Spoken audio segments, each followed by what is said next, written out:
हम सबका सौभाग्य है कि हमें आज स्वामी विवेकानंद जी को स्मरण करने का अवसर मिला है। 150 साल पूर्व समाज व्यवस्था कैसी रही होगी, सैकड़ों वर्षों की गुलामी के बीच इस देश का जनमन कितना निराशा की बुरी अवस्था में डूबा हुआ होगा। दूर दूर तक कोई आशा की किरण नहीं नजर आ रही थी। ऐसे समय बंगाल की धरती पर एक नरेंद्र का जन्म होता है। आज 150 साल उस घटना को पूरे हो रहे हैं।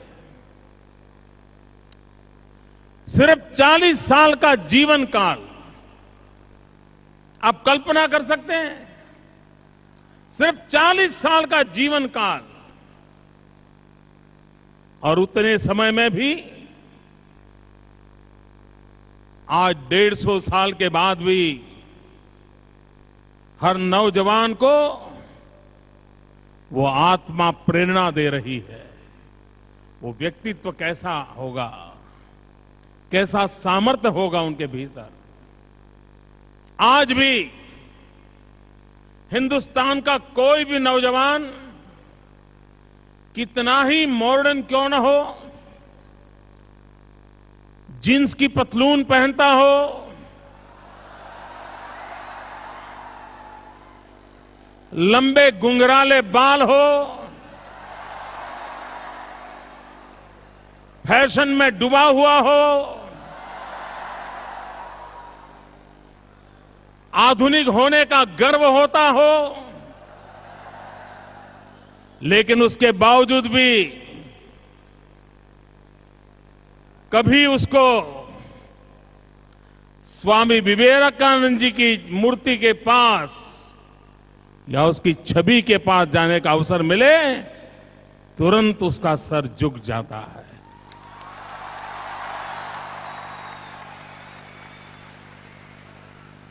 यही इस देश की सही शक्ति है, यही तो इस देश की ताकत है। और मैं 150 साल के इस अवसर को, उस भक्ति को, उस शक्ति को राष्ट्र कल्याण के लिए प्रेरित करना चाहते हैं। सरकार यह कार्यक्रम क्यों मनाना चाहती है? हम विवेकानंद जी के 150 साल क्यों मनाने जा रहे हैं? भाइयों बहनों, स्वामी विवेकानंद जी हम लोगों के लिए कुछ काम छोड़ के गए हैं, कुछ कर्तव्य हमारे जिम्मे छोड़ करके गए हैं।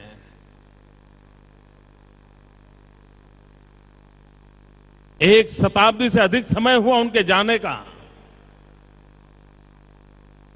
लेकिन अभी भी वो काम अधूरा है। निर्णय हमें करना है कि क्या हमारे रहते हुए स्वामी विवेकानंद जी के वो सपने अधूरे रह जाए?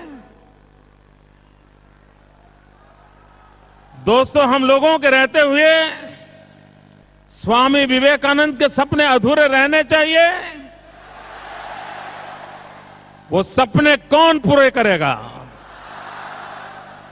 और इसी सपनों को पूरा करने का संकल्प करने के लिए ये 150वें वर्ष पर हमने युवा वर्ष मनाने का संकल्प किया है। साल भर हम युवा वर्ष मनाने जा रहे हैं।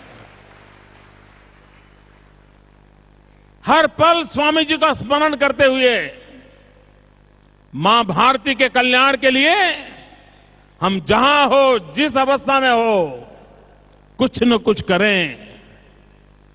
इस संकल्पता को बढ़ाने के लिए, उसे और आगे बढ़ाने के लिए इस अवसर को हमने चुना है। आदरणीय अब्दुल कलाम जी बार बार कहते हैं कि भारत में स्पिरिचुअलिज्म की जितनी ताकत बढ़ेगी, यह देश बहुत आगे बढ़ेगा। भारत की भारत की आत्मिक शक्ति, भारत का आत्मा अध्यात्म है। उस अध्यात्म की प्रेरणा इन ऋषियों से, मुनियों से, वेद से विवेकानंद तक जो कुछ भी हमारे सामने उपलब्ध है, उसी से प्राप्त होता है। हम उसको अवसर के रूप में लें। स्वामी विवेकानंद ने कहा था, जब लोग निराशा में डूबे थे, अंधविश्वास था, अस्पृश्यता, जातिवाद, इसका जहर फैला हुआ था, राजे रजवाड़े मारकाट में लगे हुए थे,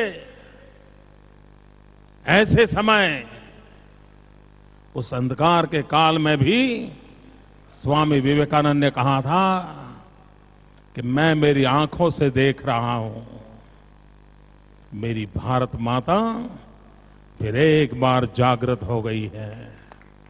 मैं अपनी आंखों से देख रहा हूं कि मेरी भारत माता फिर एक बार जगत गुरु के स्थान पर विराजित होने वाली है। मैं मेरी आंखों से देख रहा हूं कि फिर एक बार पूरी मानव जात का कल्याण का काम यही मेरी भारत माता करने वाली है। ये विवेकानंद जी ने उस समय कहे हुए शब्द थे। आप कल्पना कर सकते हो। लेकिन क्या हम लोगों का दायित्व नहीं है कि स्वामी विवेकानंद ने जिस भारत मां के जागृत रूप को देखा था, उस जागृत रूप को पूरे परिपूर्ण करने का दायित्व इस पीढ़ी के नौजवानों का है, 21वीं सदी के हिंदुस्तान का है। भाइयों बहनों, हम भाग्यवान हैं, हम दुनिया के सबसे युवा देश है। हम दुनिया के सबसे युवा देश है। 65% से अधिक लोग इस देश में 35 साल से कम उम्र के हैं। कितनी बड़ी युवा शक्ति हमारे पास है। और आने वाले 20 साल में हिंदुस्तान में 24 करोड़ नए युवकों की संख्या जुड़ने वाली है। और दूसरी तरफ चीन में सिर्फ 2 करोड़ युवक बढ़ने वाले हैं और ब्राजील जैसे देश में सिर्फ 1 करोड़ बढ़ने वाले हैं। भारत की युवा शक्ति में आने वाले 20 वर्ष में 24 करोड़ युवकों का इजाफा होने वाला है। अगर ये हमारी युवा शक्ति है, तो इस युवा शक्ति के भरोसे हम भारत के भाग्य को बदलने के लिए इस अवसर को चुने और स्वामी विवेकानंद की 150वीं जयंती से बढ़कर के कोई और अवसर नहीं हो सकता जो हमें कुछ करने की प्रेरणा दे। मित्रों, हर इंसान के मन में ईश्वर की प्राप्ति रहती है। विवेकानंद जी हमेशा कहते थे, सफलता का मंत्र देते हुए नौजवानों को कहते थे कि तुम्हें पागलपन सवार होना चाहिए, तुम्हें कुछ नहीं दिखना चाहिए, सिवाय अपने ध्येय के तुम्हारा समर्पण कहीं और होना नहीं चाहिए। एकमात्र लक्ष्य की ओर अपना समर्पण रहेगा। अगर तुम्हारा फोकस ठीक रहेगा और उसके पीछे जी जान से जुड़ जाओगे, तो जीवन में तुम भी सफल हो सकते हो। ये विवेकानंद जी कहा करते थे। भाइयों बहनों, हम भी क्या अपने सपनों को पूरा करने के लिए उन महापुरुषों के शब्दों पर विश्वास करके अपने जीवन को अपने लक्ष्य की पूर्ति के लिए आहूत नहीं कर सकते? अगर हम सब मिल करके भारत मां को जगत गुरु बनाने का सपना दे करके निकले और करोड़ों देशवासी अपने सपनों को आहूत कर दें, मित्रों, किसी की ताकत नहीं है कि हमें देश विश्व के जगत गुरु बनाने से रोक सकता है।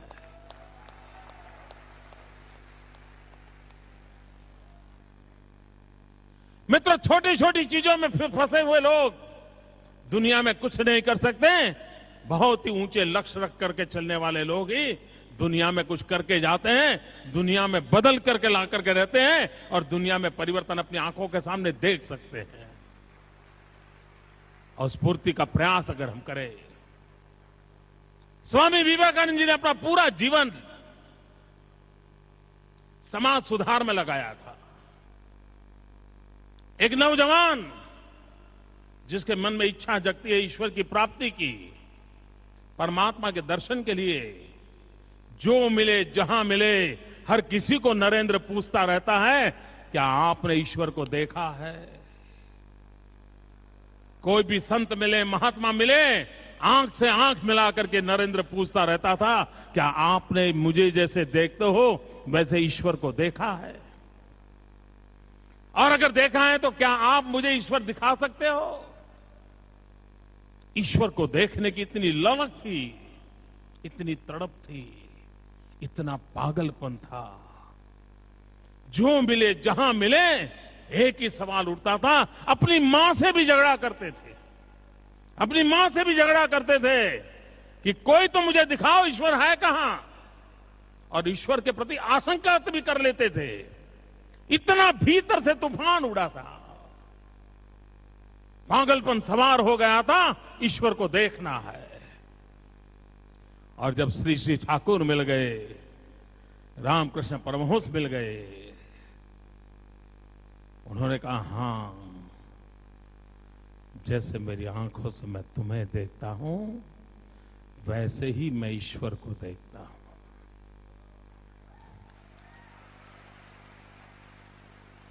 और चटाक से विवेकानंद के आशंकित मन ने कह दिया, तुम जो कहते हो बाबा ठीक है, क्या मुझे दिखा सकते हो ठाकुर?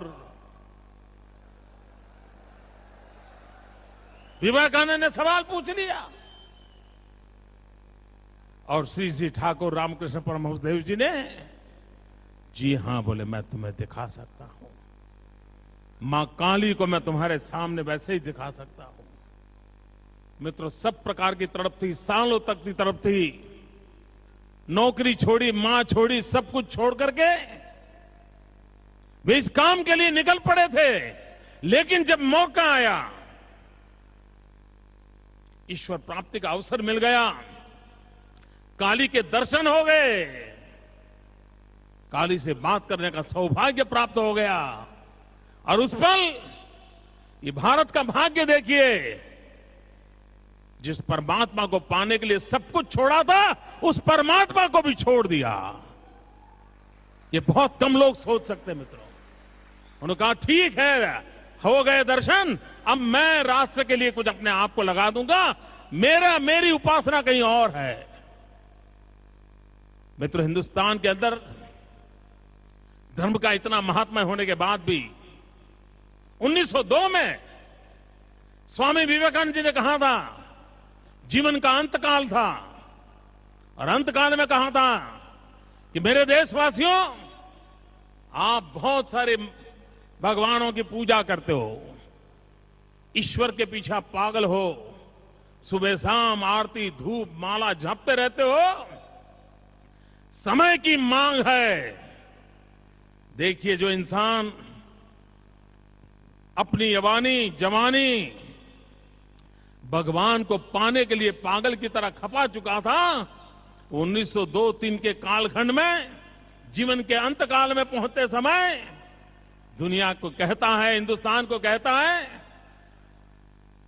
कि तुम्हारे जो भगवान हैं, तुम जो ईश्वर के पीछे पागल बैठे हो, इन सारे के सारे भगवान को पानी में डुबो दो। आप कल्पना कर सकते हो, जिस व्यक्ति ने घर छोड़ा था ईश्वर को पाने के लिए, वो संसार छोड़ने से पहले कहता है कि तुम अपने सारे ईश्वरों को पानी में डुबो दो। और समय की मांग है एकमात्र आराध्य देव हो तुम्हारा, एक ही तुम्हारी माता हो, एक ही तुम्हारा ईश्वर हो, एक ही तुम्हारी शक्तिपीठ हो, और वो हो मां भारती।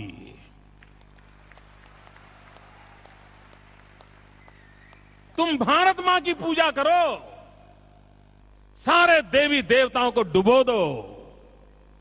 मित्रों, अध्यात्म की यात्रा कहां से कहां ले जाती है।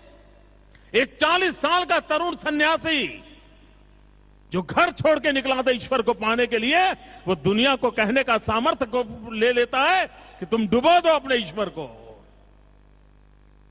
मां भारती की सेवा करो, एक ही तुम्हारा आराध्य हो। भाइयों बहनों, अगर हम लोगों ने स्वामी विवेकानंद की इन बात को स्वीकार कर लिया होता,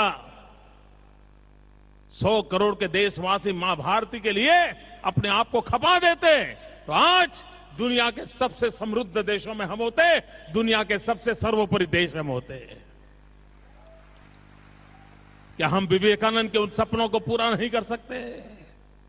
हम तय करें दोस्तों, जिन्होंने अपना जीवन खपा दिया, आध्यात्मिक चेतना प्रगटाई थी, उनसे कुछ हम भी तो सीख सकते हैं। मित्रों, वो समय था ऊंच नीच, जातिवाद का जहर, स्पृश्य अस्पृश्य, किस प्रकार के हालत में जिंदगी गुजारी जाती थी। ये हिंदू समाज की विशेषता रही है कि हिंदू समाज के भीतर जब जब दोष पैदा हुए हैं, उसी की कोख से कोई न कोई सुधारक पैदा हुआ है। ये इसकी विशेषता है। और हम हजारों साल के हमारा लंबा आयुष है, उसका कारण भी यही है कि अगर बुराइयां आई तो हमारी बुराइयों को खत्म करने वाला भी हमारे भीतर पैदा होता है। अगर अस्पृश्यता आई तो ये नरसिंह मेहता पैदा हो जाता है, 400 साल पहले अस्पृश्यता के खिलाफ जंग खेलता है, और वो भी एक ब्राह्मण कुल में पैदा होता है, और वो भी नागर ब्राह्मण में। यही तो इस देश की विशेषता थी। अंधश्रद्धा में लोग डूबने लग जाते हैं, पत्थर जहां मिले वहां पूजने लग जाते हैं, तो कोई स्वामी दयानंद सरस्वती पैदा होता है और हिम्मत के साथ मूर्ति पूजा के खिलाफ खड़ा हो जाता है, ताकि दुनिया को बदलना चाहता था।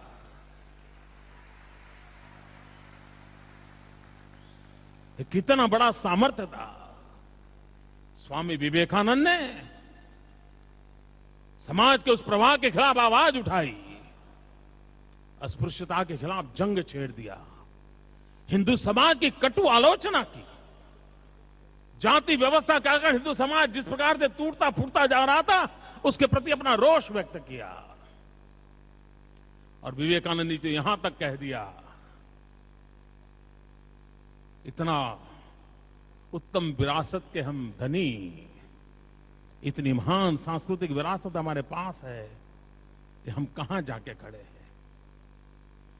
हमने हमारे रिलीजन को, हमारी परंपराओं को, हमारे आध्यात्मिक जीवन को किचन में बंद कर दिया है। कब क्या खाना, इसी में हम लगे पड़े हैं। एकादशी को क्या खाना और पूर्णिमा को क्या नहीं खाना, ये हमने हमारे आध्यात्मिक विरासत को हमने ही अपने चोट पहुंचाई है। मित्रों, ये कहने का सामर्थ्य स्वामी विवेकानंद में था। वे रिफॉर्मिस्ट थे, ये परिवर्तन के पक्षकार रहे हैं। जब वो भारत भ्रमण के लिए चले, सोमनाथ की धरती पर आए थे। कन्याकुमारी दुनिया के सामने जानी बुझी बात है, क्योंकि वहां एक स्मारक बना है, लेकिन बहुत कम लोगों को पता होगा कि विवेकानंद जी को आध्यात्मिक चेतना की अनुभूति सोमनाथ के समुद्र किनारे पर पहले हुई थी। वो भारत भ्रमण करने के लिए निकले।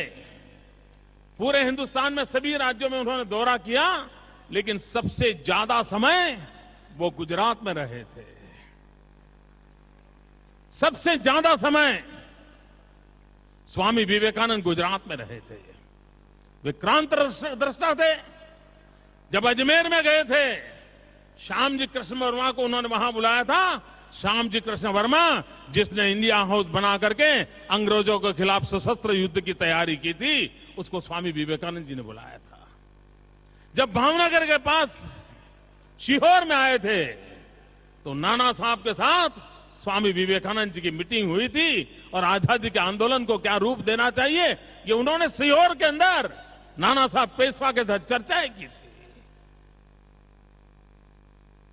वे नडियाद आए थे, मणिशंकर नभुभाई द्विवेदी उस समय के बहुत बड़े विद्वान थे, उनके साथ उन्होंने वेदांत की चर्चा की थी। वो पोरबंदर गए, रुके